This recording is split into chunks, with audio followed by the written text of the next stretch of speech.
Hansel and Gretel. In front of a large forest lived a poor woodcutter who had nothing to eat and could barely provide the daily bread for his wife and two children, Hansel and Gretel. One day, he couldn't even manage that and didn't know what to do in his desperation. As he tossed and turned in bed that evening, his wife said to him, "Listen, man, tomorrow morning take the two children, give each of them a little piece of bread, then lead them out into the middle of the thickest part of the forest, make a fire for them, and then leave and abandon them there. We can no longer feed them." "No, wife," said the man, "I can't bring myself to lead my own dear children to the wild beasts that would soon tear them apart in the woods." "If you don't do that," said the woman, "then we will all die of hunger together." She didn't let him rest until he said yes. The two children were still awake from hunger and had heard everything their mother said to their father. Gretel thought it was all over for her and began to cry pitifully, but Hansel said, "Be quiet, Gretel, and don't worry. I'll help us." He got up, put on his little coat, opened the lower door, and slipped out. The moon was shining brightly, and the white pebbles were gleaming like so many coins. Hansel stooped down and filled his entire little coat pocket with them, as many as would fit, then went back into the house. "Take heart, Gretel, and sleep peacefully," he said, got back into bed, and fell asleep. Early the next morning, before the sun had risen, the mother came and woke them both up. "Get up, you children, we're going to the forest. Here's a little piece of bread for each of you, but save it and keep it for lunch." Gretel tucked the bread under her apron because Hansel had the pebbles in his pocket. Then they set out on their way into the forest. After a little while, Hansel stopped and looked back at the house, soon after that again and again. The father said, "Hansel, why are you looking back and lagging behind? Be careful and keep moving." "Oh, father," said Hansel, "I'm looking at my white kitten sitting up on the roof saying goodbye to me." The mother said, "You fool, that's not your kitten, that's the morning sun shining on the chimney." But Hansel hadn't been looking at the kitten, he had been dropping one of the shiny pebbles from his pocket onto the path. When they had come deep into the forest, the father said, "Now gather wood, children, I'll make a fire so that we don't freeze." Hansel and Gretel collected kindling into a little pile. They lit the fire, and as the flames burned brightly, the mother said, "Now lie down by the fire and sleep. We're going to cut wood in the forest, wait until we come back and fetch you." Hansel and Gretel sat by the fire until noon, eating a piece of bread each.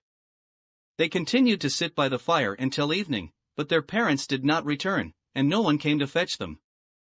As it became dark, Gretel began to cry, but Hansel told her to wait until the moon came up. When the moon finally rose, he took Gretel's hand and they saw the pebbles shining like newly minted coins, showing them the way. They walked through the night and arrived back at their father's house in the morning. The father was overjoyed to see his children again, but the mother pretended to be happy while secretly being angry. Not long after, there was no more bread in the house, and one evening the mother told the father that he had to take the children deeper into the woods the next day so they could not find their way back home. The father was reluctant but did as he was told.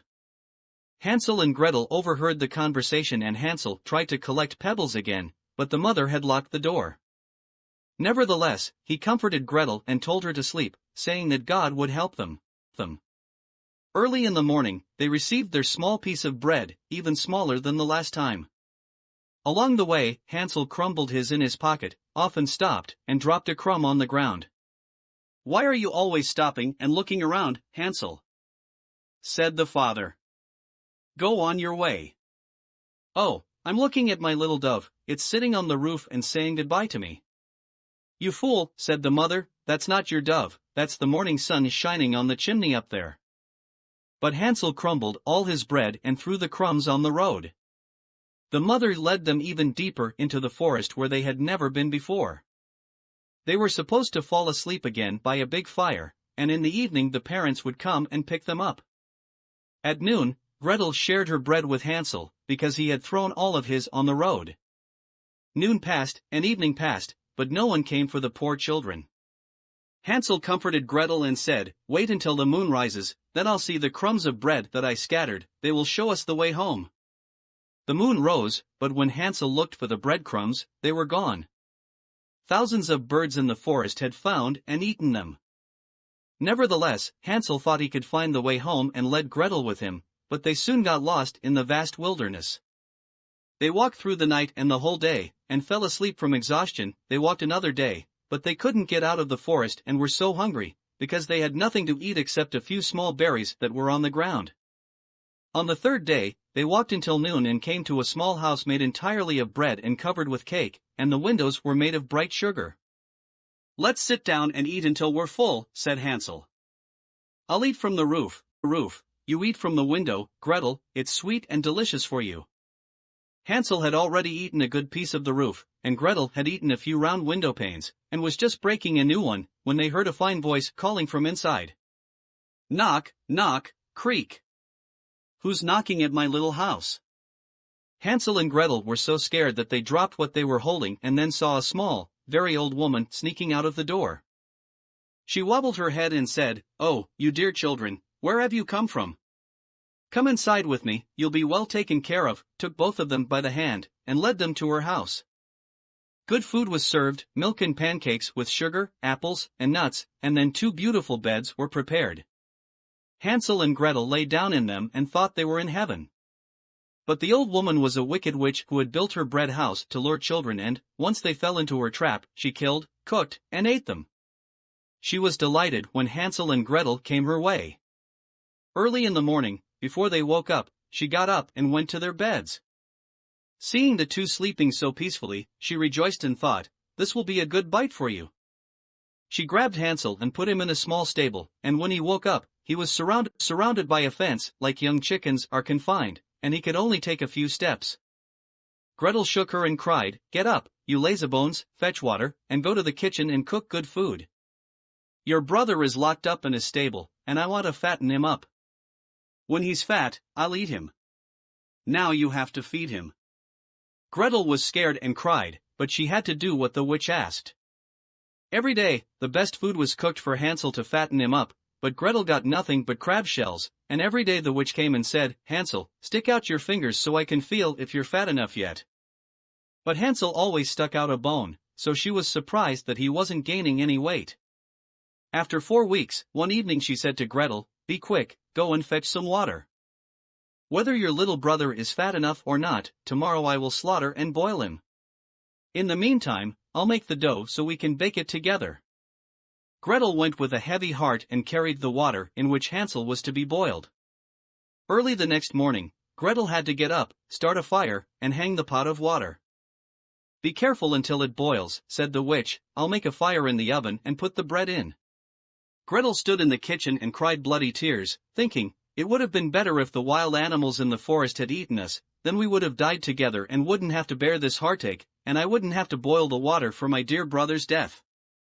Oh God, help us poor children out of this misery." Then the old woman called out, "Gretel, come over to the oven for a moment." When Gretel came, she said, "Look inside to see if the bread is nicely browned and done. My eyes are weak, and I can't see far, and if you can't either, then sit on the board, and I'll push you inside, so you can look around." But when Gretel was inside, the witch wanted to close it and bake Gretel in the hot oven so she could eat her. That was the evil witch's plan, and that's why she had called Gretel. But God helped Gretel, and she said, "I don't know how to do it, show me first. Sit on the board, and I'll push you inside." The old woman sat on the board, and since she was light, Gretel pushed her in as far as she could and quickly shut the door and put the iron bolt in place.